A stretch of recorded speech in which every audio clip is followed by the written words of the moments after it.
film study from last year, what did it show you about cornerback, nickelback play, and what you needed to improve on this year? As you look at the film and you go back and watch it, we had to get depth, which we did. We addressed the depth issue with older guys who could play, and also understanding when you bring in guys from the portal, try to get them in early, so they can go through spring. Two guys that we had last year, one came in at the beginning of fall camp, the other one came in during the summer.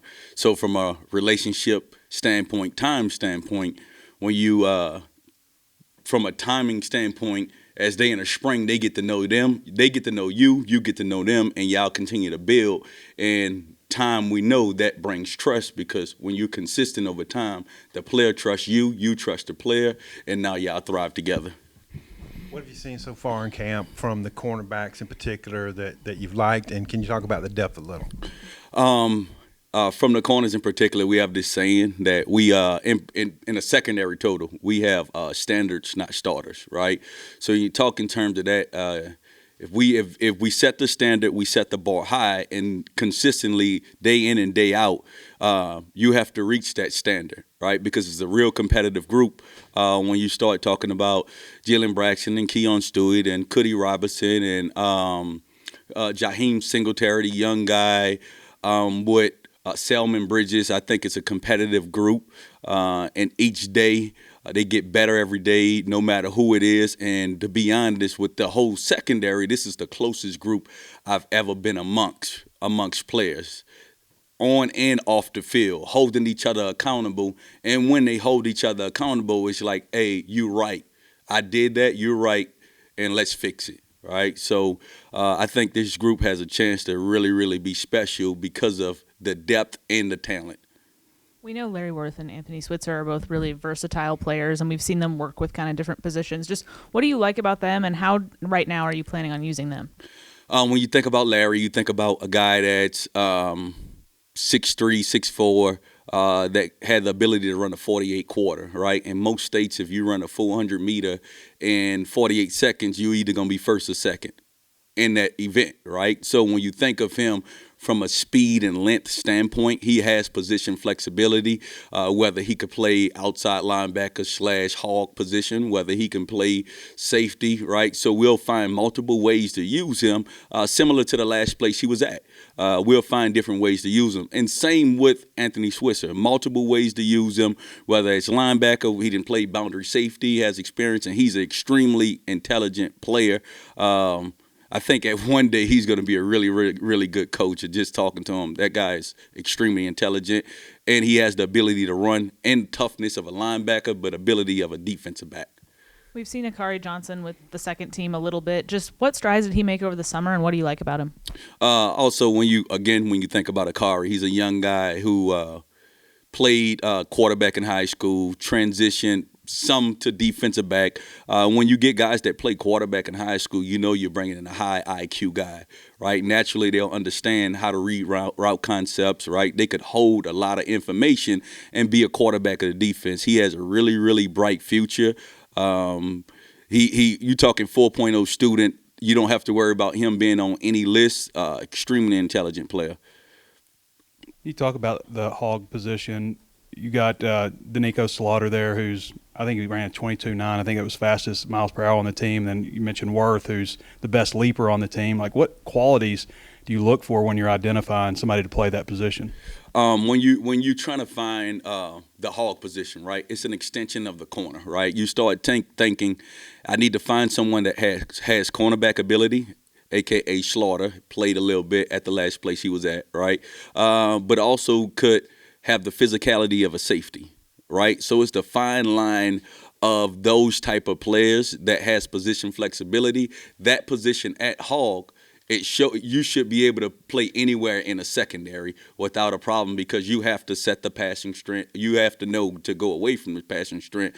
And when you think of Larry Worth, he's a guy that a little different in a body sense, right? He's more the guy that if he plays that position, when he plays that position, it's more 12 personnel kind of things. But he also have the ability to play guard receivers. Next guy, young guy that's having a really impressive camp, you think about Tevis Metcalf, right? And also TJ Metcalf has that same ability to play that position. I always joke and say those Metcalf guys are different, right? They built different from a mentality standpoint. I think they were raised the right way.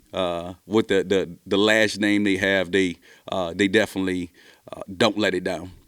I was going to talk to you about Tevis a little bit. I noticed in the spring hitting people. I mean, moving well. Like, I don't know if it was a surprise, but like he's really competing there. It seems like. And you've also got Jabri Shaw. I believe those are the 4 guys you guys had at nickel today, at least. Yes. The question. Yeah, just on Tevis. Just elaborate on Tevis, like what is allowing him to compete there. You talked about some of the qualities that you look for.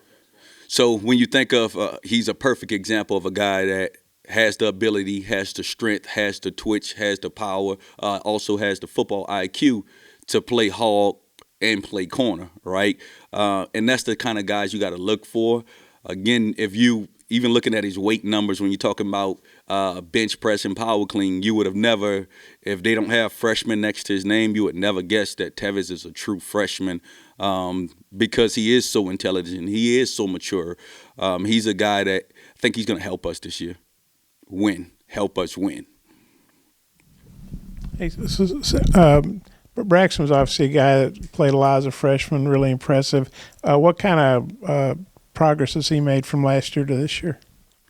With Jalen Braxton, he's a guy that even now we kind of go back, whether it's the first game against Western Carolina, and we talk about the maturation process as a player. Right, first game he played some snaps and he was like, "Hey, I was just out there." Now I think the speed of college football has slowed down and understanding route concepts. A lot of times when you're a true freshman, you're playing off of all ability because the game is still going fast. Now him going into year 2, the game is slowing down. He's reading concept. He's asking next level questions. We talk about in the defensive back room having a PhD in football. Right? When you think about elite players, they're just not playing off ability. They're playing off of ability and football IQ. When you get a PhD in football, right, that means you'll be in the NFL for 6+ years. Just off of, I understand, when 2 go in, what 1 gonna do? When 2 go out, what 1 gonna do? When it comes down to reading concepts, when it's talking about man coverage, come down to ability, the stems of receiver. And you see it on film, and I know we're heading in the right direction when we talk about a PhD in football. When I see something the third time and I come back and I'm about to walk up to them and talk to them. I'll be about to walk up and they say exactly what I was thinking. I'm like, all right, we're heading in the right direction. We definitely climbing and we trending upwards. And Singletary, same thoughts on him?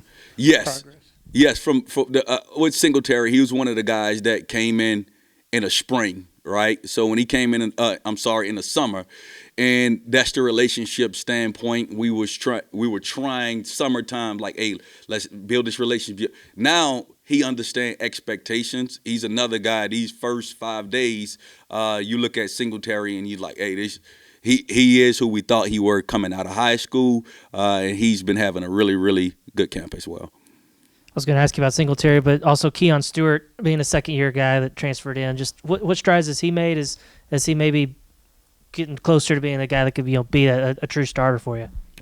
Yeah. So no. Again, we don't have starters. We have standards, right? So when you look at Keon Stewart, he's another guy. He came in the first day of camp or second day of camp or something like that last year, and it was a bunch of stuff we were getting together. And now I think it's football. We could focus. He went through spring. He went through the summer. He is in shape, right? He does understand me. I understand him, right? And when we go in, it's the same, similar to when we talk about Jalen Braxton. Keon played a lot of football, but he hadn't played a lot of football with Coach Wilson, Coach Woodson, Coach Williams, Coach Pittman, with that staff, right? So as he coming in here, he played at another university, have some snaps, but as you continue, once he got here, like, hey, this is the technique we're going to do it. Off of this coverage, this is the technique we play. Hey, this is the eye progression that we play off of it, right? So he had no choice but to climb, but he is heading in the right direction, and day in and day out, he reached the standard that we have. And we've seen a little bit of y'all's one-on-ones with the receivers. I'm curious if maybe any of those guys on the other side of the ball has maybe impressed you based on what you've seen going up against your guys. First guy that come to my mind, I think of Andrew Armstrong. He's having a really, really impressive camp. Had an impressive fall. I think he has a chance to be a really good player in this league. Next guy to come is Tyrone Broden. He's another guy that flash, right? And as a defensive coach, when things happen, you look and say, hey, how we could fix it, obviously. But also, as an Arkansas Razorback coach, you also say, hey, sometimes they're going to make plays. They're on scholarship, too. And if we just, like, demolish them every single day, that's not something – at times, that's not good for the Hogs because we are a team. You know what I mean? But the defensive coach in me say, hey, I don't want them to catch the ball. This is how to fix the technique. This is why that happened. Having some more depth in your room this year change anything you can do schematically? Like, does it open anything for you guys and as a secondary to do anything differently?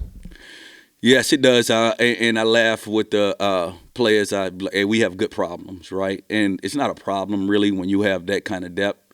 When you say problem, it's like, all right, we got to figure out how to get good players on the field at the same time. When you're trying to find all five, or whether you go a dime package and you're trying to find all six, right? I would say we're going to try to find ways to get our best players on the field. And a hoodie and sweatpants in 95-degree weather? Is that are you just trying to sweat through it? What's going on there? It's kind of cold in the building. It's a little cold. Hey, that's Coach Pittman joke towards me every day. He's like, hey, man, I know you hot, Coach, but I need to lose a little weight too. We were watching the running back tight end pass pro against linebackers, and maybe the Hogs were in there, but you probably were on another part of the field. Switzer was winning so many of his reps, and I just wonder when it came to his position, like how tough is it to find what his ideal position is going to be when he's beating running backs the way he was as I think a linebacker today. You Swiss Army knife. You know what I mean? You find different ways to use them. Our job as coaches, and I don't want to speak for the coordinator because that's more of a coordinator question. You know what I mean? Similar to the last question, it's a coordinator question, and I think and we collab as a staff on how we're going to use the guy. But I think we'll figure out ways. Coach T. Will and the defensive staff, we'll figure out ways to make sure he's in the best position where he can make plays and the defense can make plays. I didn't phrase that very good. Danico, what qualities has he shown that's allowed him? I think he's getting first team reps if you're going to name starters here. But, what's Danico done to impress you? When you think about Danico, he's one of the guys you're talking a guy that can play man coverage, a guy that has the ability to blitz, a guy that can drop in the flat, a guy, if you need him to, that can play in the post, a guy that could play curl flat, whatever it is. He's a guy that has the ability, corner ability, right, but also has the toughness as a nickel hog, right? And when you look at him, and I don't want to say when you say toughness because if any position, if you're not tough, you can't play, right? If you can't tackle, you can't play in the secondary. You know what I mean? But he has the verbal confirmation. From a communication standpoint, he does a good job at it. Where's Miguel Mitchell getting the bulk of his reps now? What's happening with him? He's playing safety. It's now a guy, again, played a lot of football at the last university he was at. You think of Miguel, you think of toughness, big guy, you thinking 6'2", maybe 210, but also has the ability to cover. We have a lot of depth. I think we have a lot of depth, and he could play. Shoot, if we go down, he has position flexibility to go to different spots when we go down. You guys flip your corners, or can guys play one side or the other? How's that going to work? Each week is different. It could be field and boundary. It could be left and right. Each week is different. But you have to have the ability to know both sides. You can't just say, "Oh, I'm a boundary corner." So, all right, what if somebody's tempoing? You know what I mean? So now you got stuck in you got stuck to the field, and now you have to know what the field corner is doing. You know what I mean? So each week is different depending on who we playing. It may be matchups. We have a big guy. We may want to put a big DB. It's a whole bunch of things that go within that. Selman comes in as a true freshman this spring. I mean, he looks like an NFL cornerback. What does he do well, and maybe what are some ways that he can still kind of get to those standards that you guys need to make sure he sees the field? You think a Selman long guy that could run, similar to a team in the NFC West, how they like they call it in Seattle, right? He looked like one of those guys. As you look at Selman, when you have length and you can run, they got sometimes you could play low hip, meaning a little bit under receiver, and you're still covering the receiver up, right? It makes it hard on quarterbacks because they can't see the receiver, right? And Selman, I always tell him, man, I'm on you a lot, but just remember Jalen Braxton was in this position last year, and he continued to climb and trust the process, right? And when you trust the process, you're going to reach the standards. You talk about obviously the standards and you're not starters and stuff, but how much rotation would you like to have in the secondary? I mean, you don't see a lot of rotation there, I guess, less than linebackers, less than defensive line, of course. That's a good question. Sure. If you reach the standard and you have the ability to show that you're not a liability out there, you'll be a guy that see the field, right? Because in this day and age, when you think of teams playing 80 snaps a game, if you can get a guy to play 45, 55, and he's playing to the best of his ability, it's better at 45, 55 snaps. But when he gets to that 70, you see his technique is declining, his eyes are getting bad, right? Those are the moments when now I could say, all right, we could go 45 and 35, right? That equals 80. Yeah, so 45 and 35, and now we got the best ability because from a gap standpoint, it is close, right? From a standard standpoint, it is close.